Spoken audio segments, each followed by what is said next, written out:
संकट चौथ व्रत क्यों किया जाता है? नमस्कार, गॉड की दीवानी चैनल में स्वागत है। राधे कृष्णा, गणेश भगवान की जय। चलिए हम जानते हैं चौथ व्रत के विषय में कि चौथ व्रत कैसे करना चाहिए और क्यों करना चाहिए। पूजा विधि क्या है?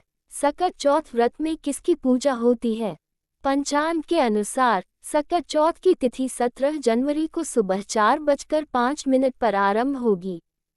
यह 18 जनवरी सुबह 8:31 पर खत्म होगी। इसलिए माताएं सकट चौथ का व्रत 17 जनवरी को रखेंगी और इसी दिन रात को चंद्रमा को अर्घ्य देंगी। सकट चौथ पूजन का मुहूर्त।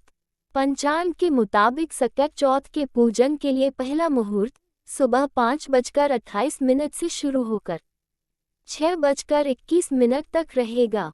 वहीं दूसरा मुहूर्त सुबह 8:33 से 9:54 तक रहेगा। सकट चौथ यानी माघ का चौथ, इस व्रत में गणेश जी और सकट माता का पूजन किया जाता है। माँ अपने बच्चों के कल्याण के लिए यह व्रत रखती है।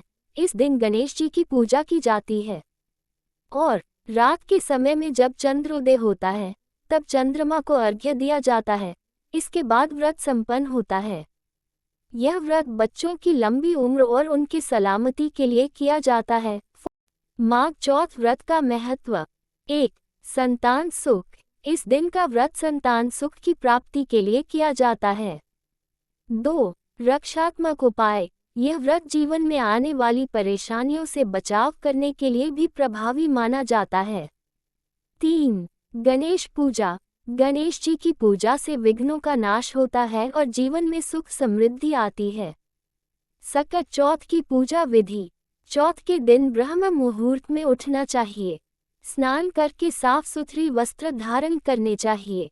भगवान गणेश का ध्यान रखकर व्रत रखने का संकल्प करना चाहिए। फिर शुभ मुहूर्त पर पूजा पाठ करना चाहिए।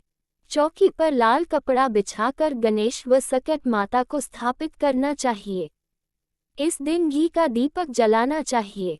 भगवान गणेश व माता को फल, फूल, धूप आदि अर्पित करना चाहिए। इस दिन प्रसाद के लिए घर पर विशेष तिलकुट बनाया जाता है। काले तिल का तिलकुट बनाना चाहिए और इस समय जो भी फल फूल मिले वो चढ़ाना चाहिए। अब गणेश जी की विधि विधान से पूजा पाठ, चालीसा, आरती करनी चाहिए। पूरे दिन उपवास रहना चाहिए। रात को चंद्रोदय के बाद चंद्रमा को अर्घ्य देकर अपना व्रत खोलें। चांद का समय अलग जगह का अलग अलग होता है। ध्यान रखने योग्य बातें। इस दिन व्रती को शुद्ध, सात्विक आहार लेना चाहिए। गणेश जी की पूजा के समय मानसिक शांति और श्रद्धा रखना महत्वपूर्ण है। माघ चौथ व्रत करने से घर में सुख, समृद्धि और संतान सुख की प्राप्ति होती है।